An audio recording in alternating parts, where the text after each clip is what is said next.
Então, pode ir seguindo.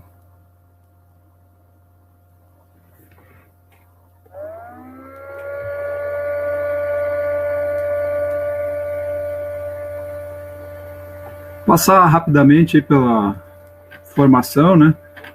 Estou fazendo um curso de gestão pública do esporte, sou formado já em educação física, licenciatura plena, tenho a pós-graduação em marketing também e o bacharelado em marketing. Pode passar.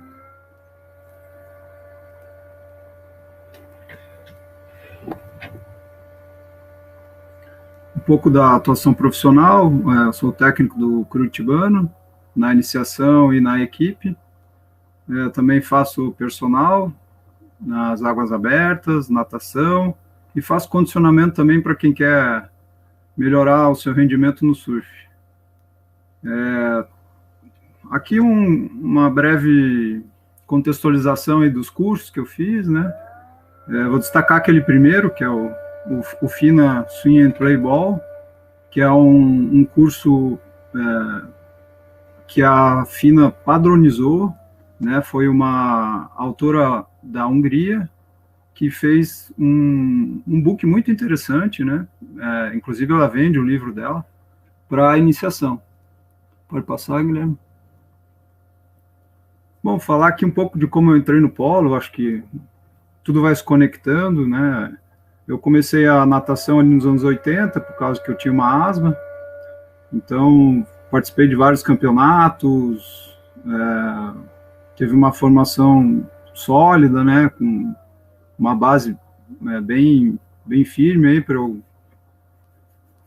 me desenvolver, né? Então algumas restrições ali da modalidade eu coloquei porque depois veio o polo, é aquilo que até o professor Cássio estava falando, né?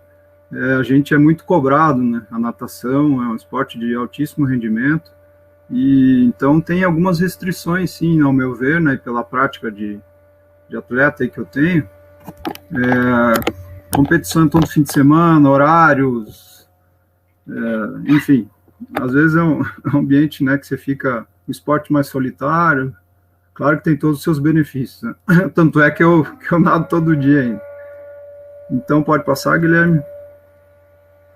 Aí veio o polo, né? Eu entrei no polo, indicação de um amigo, né? Eu já morava aqui em Curitiba, e ele falou, olha, vamos pro polo, tal. Ele me pegou num momento bom também, porque eu já estava um pouco cansado, né?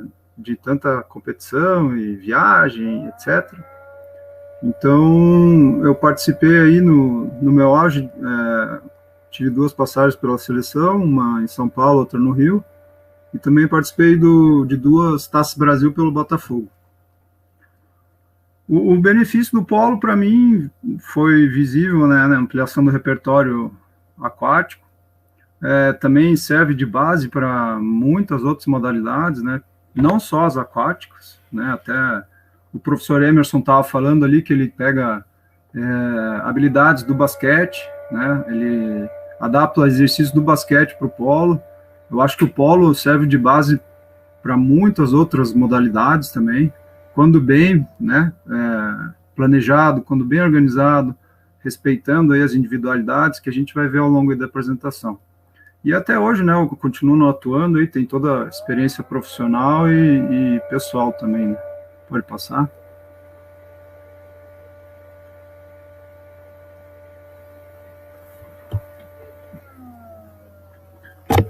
Bom, as outras modalidades, né, as águas abertas, eu sou atleta hoje em dia de águas abertas. O polo eu estou mais socialmente jogando, né, eu estou mais focado ali na parte do treinamento. O surf também sempre foi minha paixão, né, o que o polo também ajudou muito. A gente vê muitos jogadores de polo que pegam onda, e o polo é respeitado no meio do surf também, né, o polo tem essa imagem de ser um esporte de muito condicionamento físico e etc. A gente vai detalhar depois. O triatlon, eu tenho algum envolvimento mais pelas águas abertas ali, né, porque eu participo de competição, de travessia, mas o meu negócio é mais aquático. Até participei de um programa uma vez, fazendo um treinamento de um atleta que queria fazer o Ironman de Florianópolis, então tem algum envolvimento também. Mas o polo, que é o importante ali, que ele foi alicerce para toda a manutenção, né, e ampliação das minhas capacidades aí funcionais e cognitivas, e é o que a gente percebe aí na realidade, né, tem toda essa questão aí da ampliação, né, do repertório motor, a gente vai detalhar um pouco mais aí, pode passar. Bom, então, os conceitos. O que é o polo, né, na iniciação? Para quem é mais leigo, é um jogo que tem as seguintes características. Ele é mais recreacional, tem o contato físico, é um jogo alternativo à natação, que envolve habilidades complexas, aquáticas e físicas, exige muito espaço e equipamentos, é aquele famoso handball na água. Para a gente que trabalha no meio aquático, aí somos profissionais, é uma modalidade que tem as características mais técnica, tática, dinâmica, muito espírito de equipe, exige alta resistência cardiorrespiratória, força, potência muscular, velocidade também, desenvolve a cognição de uma forma geral, principalmente o respeito, a disciplina, né, tem esses valores também, e muitas habilidades aquáticas combinadas, né? Então, tudo isso é saúde, né? O resultado lá, a gente tem que trazer isso para o polo, que ele traz muitos benefícios para a saúde. Não estou dizendo que ali o conceito do leigo está errado, ou do que eu vejo ali, né, do que muitos de nós vemos esteja certo, enfim, foi só um contexto aí que eu quis fazer esse paralelo. Pode passar, Guilherme? Sempre aquela pergunta, né? Mas e para jogar polo, precisa nadar? Precisa saber nadar? Não, você não precisa saber nadar. Porque você não vai, nessa faixa etária, né, você não vai, na iniciação, você não vai ensinar a jogar polo. Você não vai pelo jogo, só pelo jogo, né? Você vai fazer, se a criança não precisa de uma adaptação ao meio líquido, né, o AMA ali que está escrito, mais individualizada, né, se ela demanda mais atenção, né, na água, então você pode ensinar ambas as habilidades, tanto da natação como a do polo, né? Porque para jogar polo, basicamente, você vai desenvolver ali a sustentação, a propulsão, para começar um início, né, de trabalho de polo, assim, nessa parte mais de adaptação, você tem que desenvolver ali a parte coordenativa do nado crawl e do costas, basicamente. Então, você pode combinar isso com os movimentos do polo, né? Por exemplo, você tem a bola. A bola é um elemento que diferencia a nossa modalidade, né? Então, a bola, sempre que possível, você já utiliza nessa fase inicial, mesmo que seja de adaptação. Com a bola, você vai poder proporcionar novas descobertas, autoconfiança, porque a bola, a criança pode bater a perna segurando a bola na frente, a própria criança vai pegar a bola, vai querer sentar em cima, já vai descobrir a posição vertical, que ela está sustentada, né? Desenvolver as habilidades manuais, né, principalmente com a bola, capacidade coordenativa, braços, pernas, a respiração e outras combinações. As capacidades funcionais gerais e a ampliação, né, geral da adaptação ao meio líquido.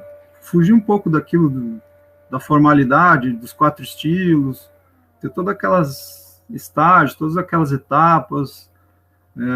Eu acho que o polo tem essa vantagem de ter a bola em jogo, né?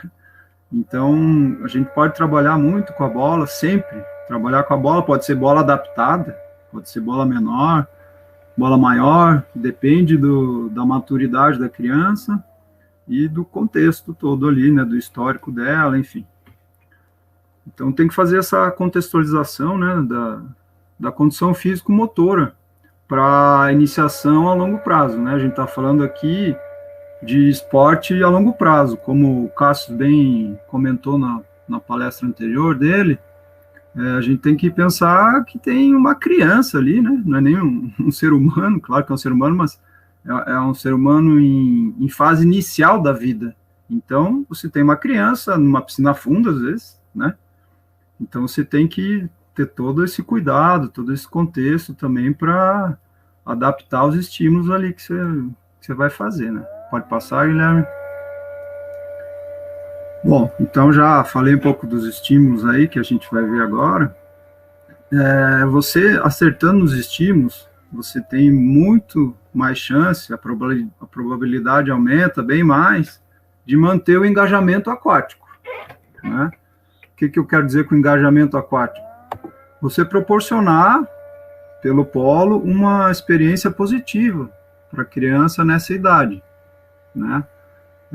Mesmo que ela tenha vindo da natação, ou ela chega para você e fala, olha, vou voltar para a natação, você fala, não, tudo bem, né? Uma hora ou outra ela pode querer voltar para o polo, ela vai lembrar de você se você fez um bom trabalho, né? Então, os estímulos são fundamentais aí para essas idades de experimentação, né, da criança tomar o gosto pela modalidade. A gente sempre tem que ter bem claro os benefícios do polo, né? Essa autonomia aquática que a criança desenvolve, né? Até para outros esportes, né, como eu falei, faz uma transferência positiva para outras modalidades, porque ela tendo uma formação ali no polo, ela vai ter habilidades variadas, né? Vai ter, assim, o controle motor também, a propriocepção. Então, isso serve para a vida também, né? Situações aí de crianças que moram no litoral, vão para o mar, né? As crianças que, por exemplo, fazem polo, já tem uma outra segurança na água. Aspectos sociais também é bem forte, né? Esses benefícios do polo, o respeito, a diversão é bem importante, né? Nas tarefas e no jogar. Essa noção espaço-temporal desenvolve também, o polo pode proporcionar muito dessas noções, né? Porque ela tem que ter noção de onde estão os seus colegas, tanto os defensores como os seus pares, atacantes, de onde está o gol, de onde está o goleiro, né? Então, tem muito essa questão da noção espacial dentro da água. Tomada de decisão, né, também, e autoconfiança. É fácil fazer uma formação em polo? A prática diz que não. A jornada é longa, né? Mas se você acertar com planejamento, de acordo com o seu ritmo da turma, com a idade maturacional, respeitando as individualidades, é um processo que é lento, né? Mas vale a pena. Vale a pena, desenvolve de forma global a criança. Então, tem toda essa questão envolvida do tempo de formação e base, né? Pode passar, Guilherme? Bom, já passando aqui para outra parte, a gente tem que se colocar, né, nós professores, na situação das crianças também, né? A gente é o exemplo, é referência. Então, o que adianta eu saber os estímulos que eu vou fazer? Eu tenho meus objetivos traçados para a sessão de treinamento, mas se eu não sei comunicar, né? O mundo das crianças é um mundo um pouco diferente, né? Um mundo mais do lúdico, do criativo, da espontaneidade. Então, você tem que saber comunicar, não só pela linguagem, pelos gestos. Então, você faz um diálogo ativo com a criança, você é o protagonista, né? Você tem que cuidar muito com a quantidade de informações que você vai passar e com a qualidade, né? Você tem que ter uma postura segura e propostas sempre motivadoras. Então, eu coloquei essa figura aí propositalmente, porque, né, eu que tenho já 28 anos, eu sei que tem gente mais experiente do que eu aqui, talvez nos vendo, que não entenda essa figura aí, né? É uma figura de contra-ataque. Você, né, imagina você querer passar a parte tática para uma criança de 4, 5, 6 anos. Pode passar, Guilherme? Então, aqui é a dinâmica das crianças, né? Elas são as receptoras das mensagens. Elas vão fazer um diálogo interno entre elas, ou muitas vezes entre os pares, né, interpessoais, vão processar a informação, vão fazer uma interação, se necessário, e pode ter certeza que eles vão dar um jeito de resolver o problema que você colocou para eles. É isso que é legal, assim, e cativa, né, o mundo das crianças, trabalhar nessa faixa etária, que eles são muito criativos. Eles têm uma solução para tudo, né? Ali, por exemplo, na foto, minha filha ali, entre um jogo e outro, a gente falou, olha, quero ver você levar 3 bolas. Ela foi lá e deu um jeito. Pode passar. Bom, agora entrando mais aqui na parte do método, né, que eu costumo aplicar, tem o estágio 1 aqui, que é o mais condicionante, que é bem a parte ali dos fundamentos, né? Você sempre vai ter que criar um ambiente pedagógico. Você que cria isso, nós professores. É nossa responsabilidade criar o ambiente pedagógico para você desenvolver a sua aula. E tem que ter, né, essa sinergia toda com seus alunos ali. Então, primeiramente tem uma prática segura, né?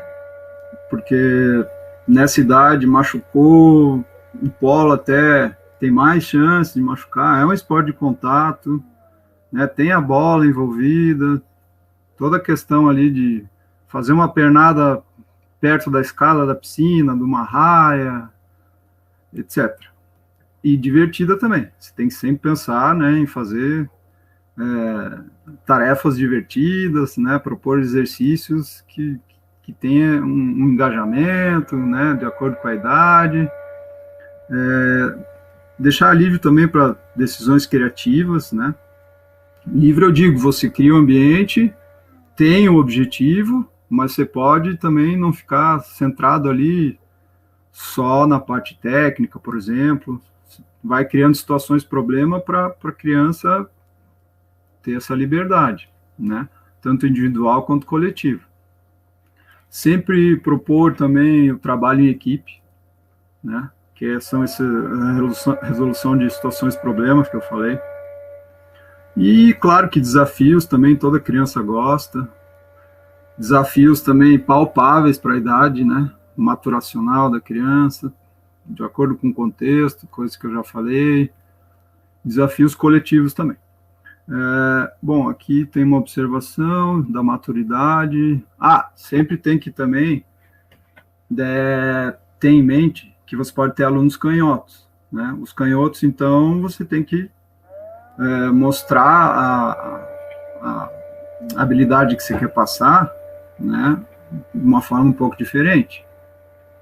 Então, ali as propostas e tarefas, sempre pensando na colaboração e nas tarefas coordenativas, né, as coordenativas motoras, aqui falando, né, gerais.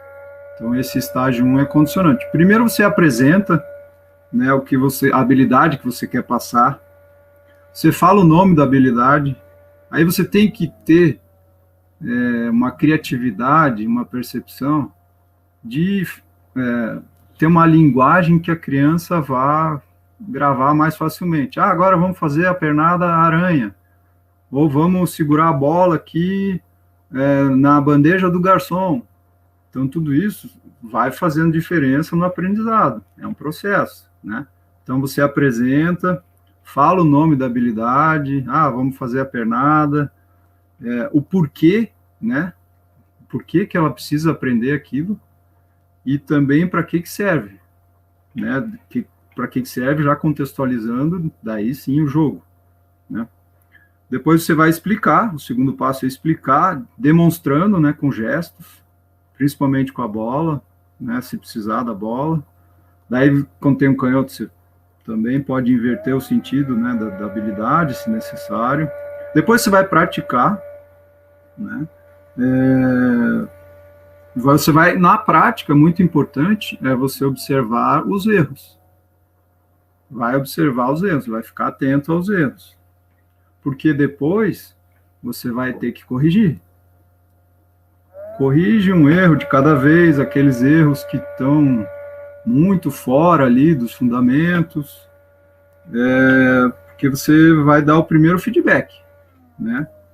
Depois, passado todo esse processo, você vai repetir. A repetição é uma palavra-chave também nessas idades de iniciação. Você vai repetir.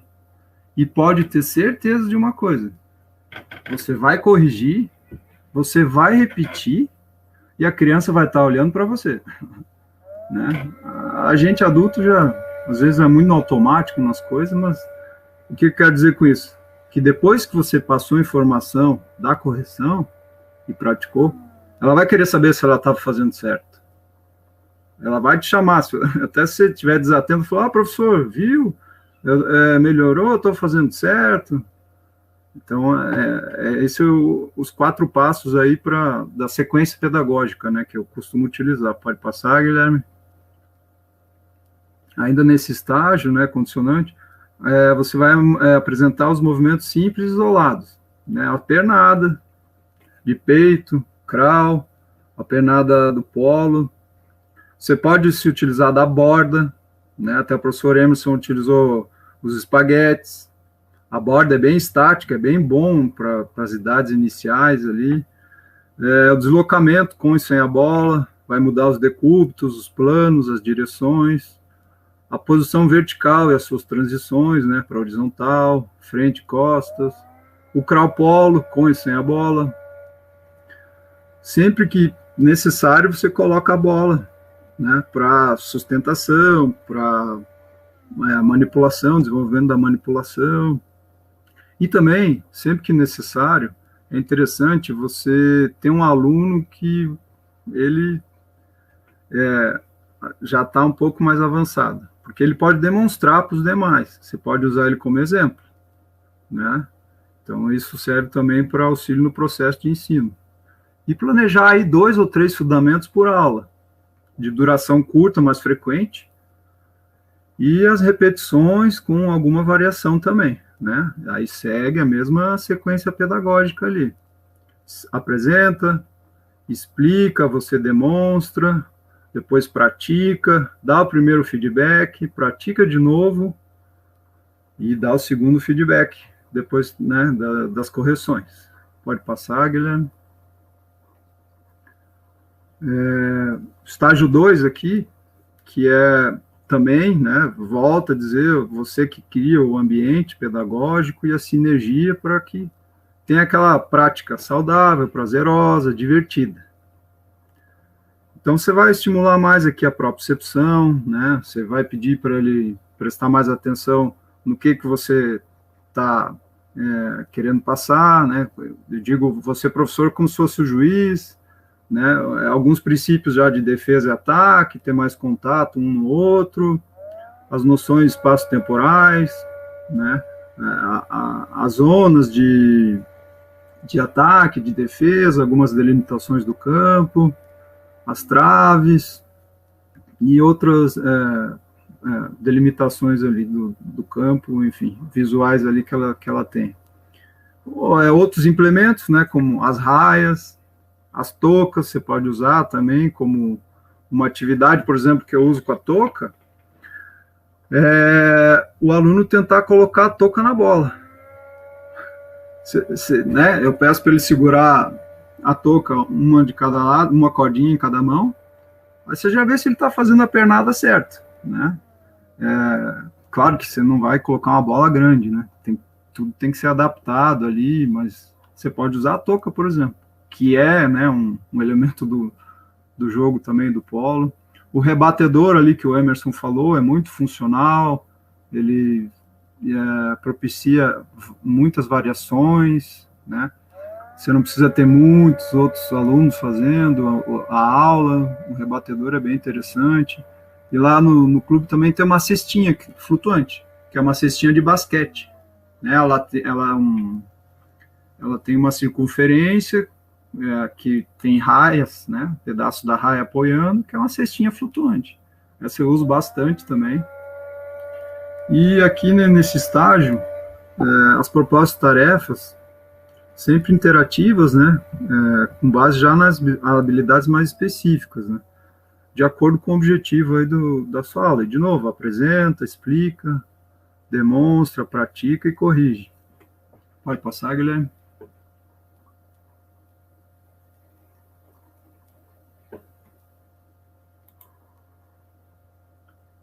Eu até tenho aqui eu posso tentar compartilhar aqui um vídeo, Guilherme? Tentar compartilhar aqui.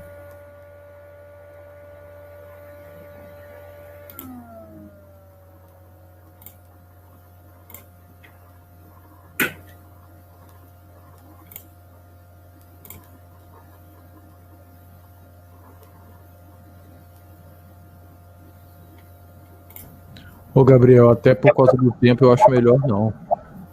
Não? Vê se foi. Deixa eu tentar.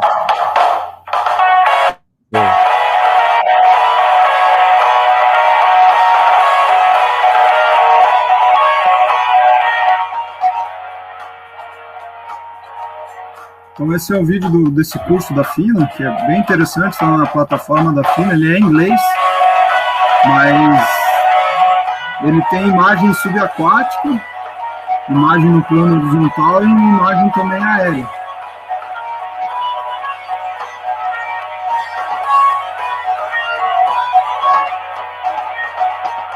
Aqui ele está demonstrando como parar na posição, sair da posição horizontal e ficar na vertical com a bola.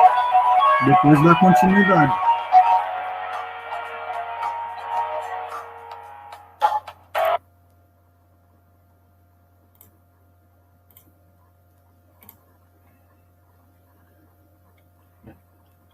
Pode passar, Guilherme, por favor. Então, cada tarefa é um processo, né? Uma progressão. Você tem que ter bem claro os seus objetivos, as suas intenções, planejar antes, de acordo com a maturidade, a gente já falou bastante sobre isso. Isso é uma base aí para iniciação esportiva a longo prazo. Independente se ele vai ficar no polo, na natação, no futsal, no basquete, né? Então, acho que tem que ter essa experiência positiva. O grau de dificuldade sempre progressivo. Então, o professor, voltar, bater de novo nessa tecla, ele que cria um ambiente pedagógico, relembra das habilidades, comunica, aquela parte de comunicação, linguagem, gestos, pega o aluno de exemplo, né? Então, você, quando vai comunicar uma habilidade mais complexa, você explica primeiramente toda ela, de forma lenta, né? Depois se explica as partes, depois você conecta cada parte. Aí você vai ter o todo. Aí você reforça, ou você pode reforçar, demonstrando a habilidade fora da água ali com a bola, e também pegar o aluno de exemplo, né? A técnica é importante, mas você não pode ser o fim só, né? Você tem que primeiro também ver se aquele aluno já tem uma coordenação de nado, né? Pode passar, Guilherme. Critérios também, importante você ter em mente alguns critérios para avançar de nível, que isso pode desmotivar, né?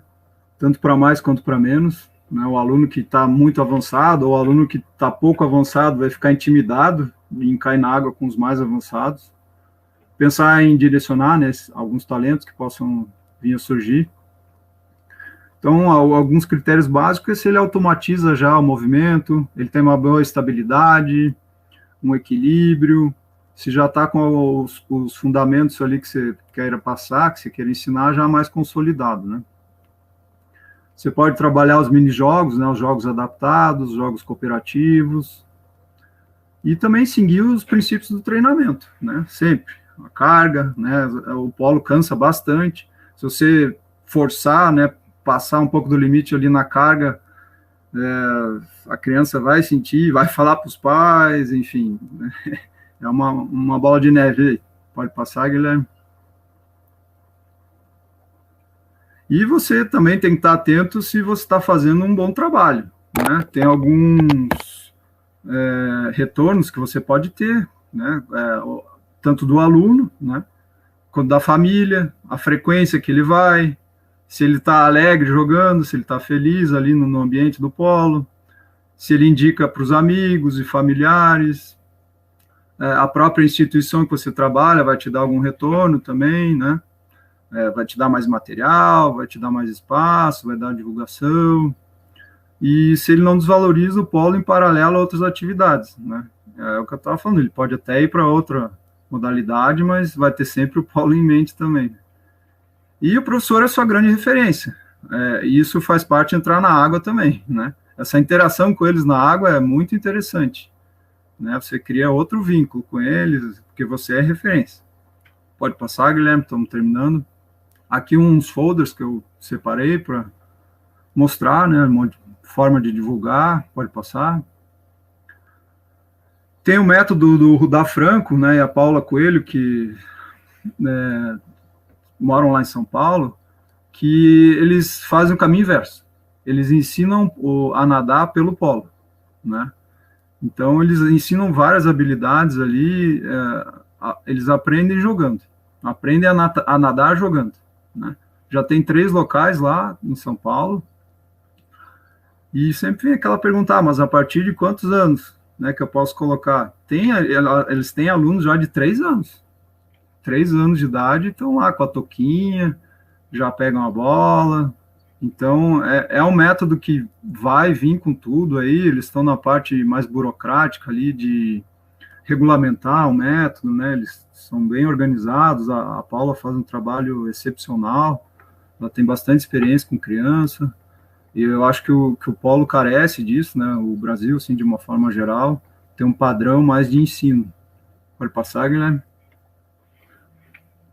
Aqui as referências, né, que eu passo como principais. Tem até a Ábida ali, né, que já foi comentado pelo professor Emerson, que fez a palestra do polo também. Essa última aqui é a croata que participou desse curso aí que eu fiz da FINA, ela tem um livro também, claro que esse tudo é em inglês. Pode passar, Guilherme? Aqui alguns momentos, né, da minha história com o polo, aqui em Morro de São Paulo, aqui nas águas abertas, né, jogando polo em água aberta, com meu irmão ali com a medalha, aqui com a equipe, outro ali num torneio da CBDA, falando um pouco, fazendo uma entrevista. Pode passar, Guilherme. E é isso, eu agradeço aí pela atenção, satisfação falar com vocês aí que gostam dos esportes aquáticos, e estou à disposição para perguntas, críticas, sugestões, pode entrar em contato depois. Tem muita coisa para falar, eu quis resumir, né, e perdi um pouco ali no início do meu tempo, né, deu aquele contratempo ali inicial, mas... Pessoal, vamos às perguntas de vocês aí, a gente tem um tempinho ainda antes da Natália começar. Gabriel, eu tenho uma consideração. No esporte coletivo, de uma maneira geral, tem sido muito discutida a ideia dos jogos reduzidos para que a técnica seja aprendida ao mesmo tempo da tática, né, para que a parte cognitiva e a parte motora sejam construídas ao mesmo tempo. Como é que você vê isso para o polo aquático, sendo que é um ambiente que, por ter a água, é mais desgastante, os movimentos são mais lentos? Como é que você vê essa ideia? É que a gente tem a ideia do jogo formal também, né? A gente parte muito desse princípio, Guilherme. Eu vou ensinar jogando, tudo bem? Mas e quais adaptações você vai fazer, né? Por exemplo, você pode fazer um jogo englobando tudo isso que você falou, parte cognitiva, a parte tática, fazendo um pega-pega. Você delimita uma área na piscina para fazer um pega-pega. O pegador ele está com a bola e os outros têm que fugir, né? Ele tem que encostar com a bola para pegar um, por exemplo. Daí você vai fazendo variações. Você coloca mais bolas, você coloca um tempo para eles fazerem isso, né? Amplia ou reduz o espaço da piscina e por aí vai. Mas é interessante isso, faz parte, né, do processo de ensino, é importante, mas você tem que pensar num todo, assim, para não querer ficar muito só naquela coisa formal do jogo, com regra, com o campo todo certinho, porque o polo ele tem realmente uma estrutura grande, né, para ser jogado, tanto de regra, assim, falando do jogo mais formal, né? mas tem que fazer de acordo com a cultura, com a realidade, né, com a idade ali da sua turma, etc. Colocar aqui uma consideração do Jefferson. Por aqui, até mesmo pela realidade de ter poucos atletas, fazemos muitos jogos reduzidos e adaptamos regras para trabalhar questões específicas que queremos aprimorar. Eu já li alguns artigos sobre isso, principalmente no futebol, mas tem no basquete também. Por exemplo, no polo a gente tem a constante situações de superioridade numérica, então é você adaptar a regra para um campo reduzido realmente, não precisa utilizar o campo todo, porque seria absurdo, principalmente pensando em crianças, mas que eles saibam lidar, né, com inferioridade, com superioridade. O grande problema da água, lógico, é que o desgaste dessas movimentações é gigantesco, que a gente não tem tanto quando está no campo, está na quadra, né? Exatamente. Eu quis destacar ali o princípio do treinamento, da carga e da recuperação, justamente por isso, que você está lidando com criança, né? Isso aí. A técnica de deslocamento já não é tão boa, né? Não, e eles cansam rápido também, né? Dependendo do histórico, claro que tem uns que já vêm da natação mais avançados, né? Com condicionamento melhor. Mas quando se fala de criança, é diferente. Mas isso aí que foi colocado, é o Jefferson, né? Que colocou. Sim. O Jefferson tem razão. Você pode trabalhar habilidades específicas, reduzindo a quantidade, né, de jogadores. Tem essa questão que você falou também, Guilherme, da superioridade numérica, que é constante. São aquelas noções de ataque e defesa, né, que eu falei na apresentação ali. Você vai passar essas noções também. Legal, Gabriel. Pessoal, alguma consideração a mais aí? Para a gente fechar e chamar a Natália. A Natália já está naquele deck lá da piscina para poder pular na piscina, né? Do nado artístico. Ela já está toda maquiada, Gabriel. Já tá foda. Então. Vou chamar a Natália aí. Natália, se prepara aí para a gente chamar. Obrigado, hein, Guilherme. Agradeço. Obrigado a você, Gabriel. Um abração, a gente se fala. Até aqui. Até mais. Tchau. Tchau.